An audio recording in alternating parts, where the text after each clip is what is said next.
कहते हैं ताल्लुक जब बोझ बन जाए तो उसे छोड़ना बेहतर। मोदी और अमित शाह की चालों से परेशान होकर इस टाइम में नीतीश कुमार इतने परेशान हैं कि वो सोचने पे मजबूर हो गए कि एनडीए का साथ छोड़ना ही पड़ेगा, क्योंकि मोदी और अमित शाह की वो चालें जो अपनी ही पार्टियों को तोड़ती हैं।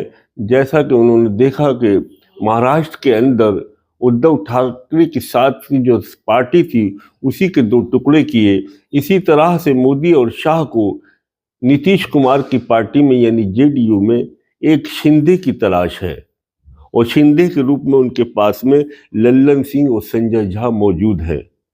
इस बात की भनक पूरी तरह से नीतीश कुमार जी को है। इसी वजह से नीतीश कुमार जो है रूठे रूठे से मेरे सरकार नजर आते हैं। नीतीश कुमार क्योंकि अभी हाल ही में बिहार के अंदर इलेक्शन होने वाला है, और इस इलेक्शन की जो वोटों का बंटवारा होगा, बीजेपी उसी स्तर पर बंटवारा चाहती है वोटों सीटों का, जैसा कि महाराष्ट्र में किया। यानी कम से कम सीटें नीतीश कुमार को देना चाहती है और ज़्यादा सीटें अपने पाले में रखना चाहती हैं। यानी जब नतीजे आए कि पास में ज़्यादा सीटें हैं और नीतीश कुमार के पास में कम सीटें हैं, और अब हम नीतीश कुमार को मुख्यमंत्री नहीं बना सकते। यानी बीजेपी इस चाल को चल रही है कि भविष्य के अंदर नीतीश कुमार बिहार के मुख्यमंत्री ना बने। उधर जब पत्रकार लालू प्रसाद यादव से मालूम करते हैं कि नीतीश कुमार अगर आपके पास आ जाएं या पार्टी में शामिल हो तो आपके दरवाजे खुले हैं या बंद हैं, तो लालू प्रसाद साफ शब्दों में ये कहते हैं कि हम लोग गांधीवादी लोग हैं, हम क्रांतिवादी लोग हैं, और अगर वो चलकर आते हैं, हम गोडसावादी नहीं हैं, वो गांधीवादी रहे हैं, वही रूट रूट के चले जाते हैं। अगर वापसी आते हैं नीतीश कुमार तो उनका स्वागत है। इसी तरह कांग्रेस भी उनका भरपूर पुरजोशी से स्वागत कर रही है वापसी आने का। अब देखना यह है कि नीतीश कुमार किस टाइम में पलटी मारते हैं। मौसम देर से पलटता है, नीतीश कुमार बहुत तेजी से पलटते हैं, और नीतीश कुमार एक माहिर सियासत के एक माहिर खिलाड़ी हैं। नीतीश कुमार 9 बार के मुख्यमंत्री रह चुके हैं। नीतीश कुमार की सियासत को समझना अच्छे उनके सामने मात खा जाते हैं। बिहार की राजनीति में उनकी एक अच्छी भूमिका रही है। हमेशा उन्होंने ऐसी पलटी मारी है पूरे भारत के अंदर इसका एहसास किया गया। अगर नीतीश कुमार पलटी मारते हैं तो दिल्ली से लेकर बिहार तक की राजनीति में परिवर्तन आता है, बल्कि दिल्ली की सत्ता भी हिल जाती है, और इस तरह से एक अहम रोल अदा करते हैं।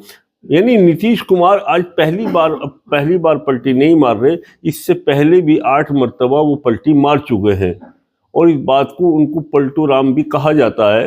नीतीश कुमार किसी मजबूरी के तहत मारे या किसी सियासी चालों के तहत मारे, पलटी मारने के वो माहिर हैं। वो अपना फ़ायदा हमेशा उन्होंने राजनीति के अंदर स्वीकार किया है। कहीं घाटे का सौदा है तो वहाँ से उन्होंने हमेशा अलहदगी पसंद किया है। देश में इस बात की आशा है कि नीतीश कुमार जी मकर संक्रांति के बाद में पलटी मार सकते हैं। नीतीश कुमार जो करते हैं, एक हाथ से अगर करते हैं तो दूसरे हाथ को भी उसका पता नहीं देते। नीतीश कुमार बहुत अच्छी तरह जानते हैं कि अमित शाह ने जो किया है महाराष्ट्र, अमित शाह ने जो किया है बिहार के अंदर, यानी रामविलास पासवान जो इनके बहुत ज़्यादा नज़दीकी व्यक्ति रहे हैं, तो इन्होंने रामविलास की पार्टी को ही तोड़ा। पहले चाचा का इस्तेमाल किया और उसके बाद में भतीजे का इस्तेमाल किया, यानी पासवान की पार्टी को ही तोड़ डाला। तो अमित शाह और मोदी के लिए क्या मुश्किल है कि जेडीयू के वो टुकड़े न कर दें।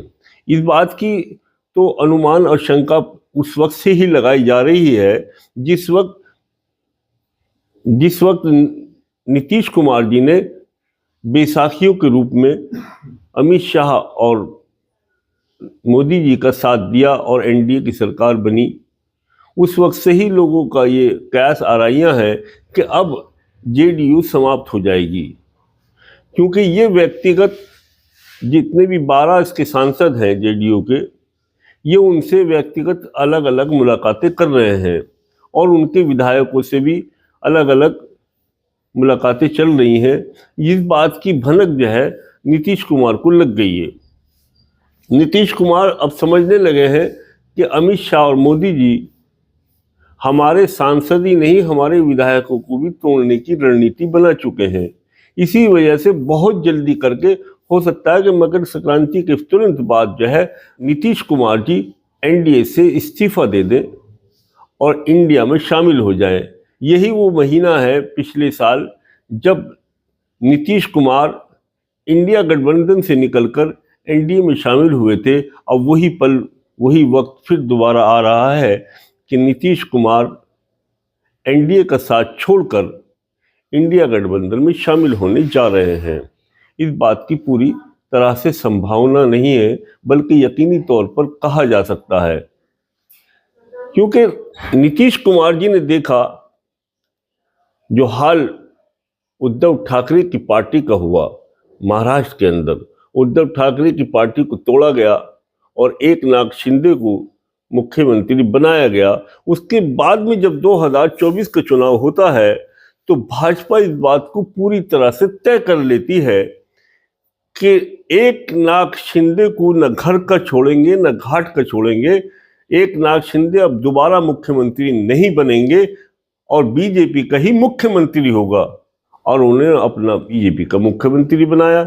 एकनाथ शिंदे को इतनी सीटें आई कि मात्र उनके मुकाबले में बहुत कम थी, यानी 145-50 सीटें अपने आप खुद लड़ी और उसके बाद में सिर्फ 80-90 सीटें एकनाथ शिंदे को दी, जिसमें से 50-55 से भी मुश्किल वो जीत कर आए थे। तो कहने का मकसद ये है कि उन्होंने महाराष्ट्र की राजनीति को बहुत पैनी नज़र से देखा नीतीश कुमार जी ने, और उसी से सबक हासिल करके वो अब एनडीए का साथ में रहना नहीं चाहते। नीतीश जी जानते हैं इस बात को कि अब मोदी और शाह अपनी उन चालों को चलने वाले हैं जो महाराष्ट्र में उन्होंने चालें चली हैं, यानी वो उनकी पार्टी को समाप्त कर देंगे और उनके तमाम एमपीज को तोड़ लेंगे और तमाम एमएलए को तोड़ लेंगे। और ऐसी सुगबुगाहट की खुशबू उनको नीतीश कुमार को आने लगी।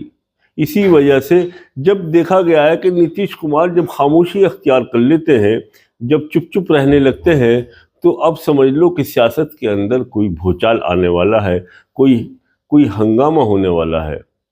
आजकल नीतीश कुमार खामोशी की ज़िंदगी गुजार रहे हैं। इसका मतलब यह है कि जब समंदर खामोश होता है तो उसके बाद में ज़बरदस्त समुद्री तूफान आता है और लहरें आती हैं और आसपास की बिल्डिंगों और सब चीज़ें ढह जाती हैं। नीतीश कुमार भी एक सियासी समंदर की तरह है। उन्होंने एक हमेशा ऐसी भूमिका निभाई है, या तो उनके बल पर सरकार बनी है या उनकी वजह से सरकार गिरी है। एक मंझे हुए और ज़बरदस्त कद्दावर किस्म के नीतीश कुमार बिहार के एक ऐसे नेता हैं जिनकी सियासत से दिल्ली हमेशा प्रभावित रही है। दोस्तों, ये वीडियो आपको अच्छी लगी हो तो प्लीज़ इसको लाइक करें, चैनल को सब्सक्राइब करें, बेल आइकन दबाएं और अपना ख्याल रखें, दोस्तों का ख्याल रखें। हमेशा राष्ट्र और देश के हित में रहें। जय हिंद, जय भारत।